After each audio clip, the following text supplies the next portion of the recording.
College में गर्मियों की छुट्टियां होने पर राधिका और रोहन अपने दोस्त मनोज और शिल्पा के साथ परिवार के पुराने फार्म हाउस पर घूमने जाने का प्लान बनाते हैं। गाइस, तुम दोनों को वो फार्म हाउस बहुत पसंद आएगा। बचपन से ही वो मेरी और रोहन की सबसे पसंदीदा जगह रही है।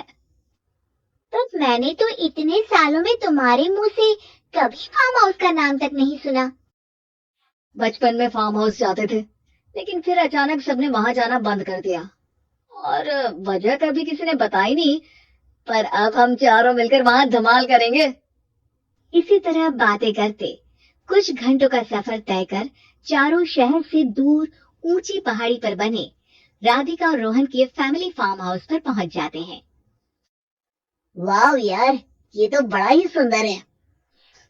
पूरा घूमोगे तो और अच्छा लगेगा, लेकिन उससे पहले सब फ्रेशन अप हो जाओ, फिर साइट सीइंग के लिए जाएंगे। राधिका और रोहन अपने अपने कमरे में चले जाते हैं, लेकिन मनोज और शिल्पा घर में घूमने लगते हैं, जहां शिल्पा की टक्कर हॉल के बीचों बीच रखी एक पुरानी लकड़ी की कुर्सी से होती है। तेरे माता, कुर्सी को बीच में रखा हुआ है। अरे तेरे स्वागत के लिए भूत ने रखा होगा। तुझे बात हंसी आ रही है? टकराएगा तो पता चलेगा। हाँ ठीक है, पर अभी तो इसे साइड में रख दे। शिल्पा कुर्सी को एक कोने में रख देती है और वो दोनों भी अपने कमरे में चले जाते हैं, जिसकी थोड़ी देर बाद चारों बाहर घूमने निकल जाते हैं। इसी तरह रात हो जाती है। फार्म हाउस में वापस आकर वे लोग सीधा सोने चले जाते हैं। आधी रात को मनोज की नींद खुलती है। बड़ी तेज प्यास लगी है, पानी साथ लेकर सोना चाहिए था। अब रसोई तक जाना पड़ेगा।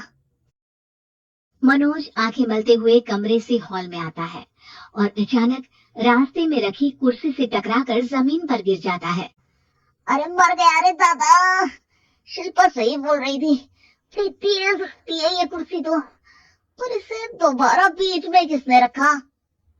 मनोज एक बार फिर उस लकड़ी की कुर्सी को कोने में रख पानी पीकर कमरे में चला जाता है। अगली सुबह जैसे ही चारों की नींद खुलती है तो उन्हें अपने बेड के पास साइड टेबल पर चाय का कप रखा मिलता है, जिसे देख वो खुशी खुशी चाय पीकर तैयार होकर कुछ देर बाद हॉल में मिलते हैं। थैंक यू यार राधिका, मुझे नहीं पता था कि तू इतनी अच्छी चाय बनाती है। वैसे मुझे उस बैग की बहुत जरूरत थी। ये और चाय, अरे इसे तो पानी तक उबालना नहीं आता। मतलब तूने हमारे लिए चाय बनाई क्या दोस्त? अरे चल पागल है क्या, इतना भी प्यार नहीं है मुझे कि तुम्हारे लिए बेड टी बनाऊं। चाय पर ये चर्चा करते हुए मनोज जैसे ही पीछे मुड़ता है तो एक बार फिर लकड़ी की पुरानी कुर्सी से टकराकर उस पर गिर जाता है। हाय रब्बा, अरे चाय छोड़ो, पहले ये बताओ कि इसे बार बार बीच में कौन रखता है? कल रात ही मैंने इसे साइड किया था। तुम पहले ये बताओ कि चाय किससे बनाई थी? सबकी बातों को कुछ देर ध्यान से सुनने के बाद राधिका हैरानी से कुर्सी की तरफ देखने लगती है। भूत दीदी। राधिका की बात सुन आपस में झगड़ रहे सारे दोस्त शांत हो जाते हैं। क्या बोला अभी तूने? अरे पर अब वो यहाँ कैसे हो सकती हैं? क्यों नहीं हो सकती? हमने यहाँ आना छोड़ा था, पर उन्होंने तो घर नहीं छोड़ा ना। और याद करो, उससे बेड के पास कप रखना और कुर्सी को कपड़े के बीच में रखना, ये सब वही तो करती थी। ये तुम दोनों किसकी बात कर रहे हो? अरे जो भी हो, कुछ अच्छा तो बिल्कुल नहीं लगता। देखो, डरने की कोई जरूरत नहीं है। वो सालों से इस घर में रहने वाली भूत दीदी है। वो बचपन से ही हमारे यहाँ आने पर एक बड़ी बहन की तरह हम दोनों का ख्याल रखती हैं। ओए, पगला गया है क्या? शिल्पा, मुझे यहाँ नहीं रहना, तू भी मेरे साथ ही चल। ये दोनों तो पागल हो गए हैं। जहाँ मनोज डर से वापस जाने की बात कर रहा होता है, वहीं शिल्पा अपने फोन में बिजी होती है। क्या तुम्हें यहाँ की सिचुएशन समझ में नहीं आ रही जो फोन में लगी हो? जो करना है करो, मैं तो जा रहा हूँ।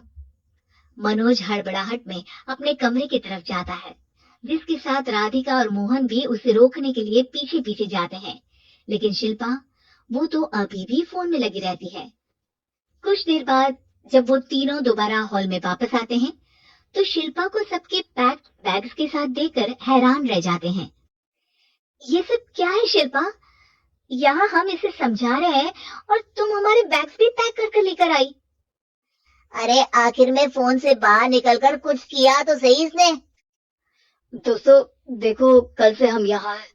भूत दीदी ने कुछ किया नहीं ना? फिर डर क्यों रहे हो? 4 दिन और रुकोगे तो पता चलेगा कि क्या होगा। मतलब?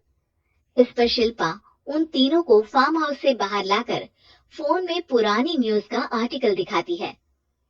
सालों पहले यहाँ रह रही औरत ने अपने दोनों बच्चों को सुबह सुबह दूध में जहर पिलाकर मार दिया और फिर हॉल में उस कुर्सी पर खड़े होकर खुद भी फांसी लगा ली थी। तुम्हारी बातों से मुझे इस केस की याद आ गई। गूगल किया तो पता चला कि ये वही फार्म हाउस है। अभी भी यहाँ रहना चाहती हो, जिससे कुछ दिनों में वो सबको थोड़ा थोड़ा जहर देकर मार दे। अरे पर ये दोनों तो बचपन से यहाँ आ रहे हैं, फिर इन्हें अभी तक कुछ क्यों नहीं हुआ? वो तो पापा बताते हैं कि हम आते थे।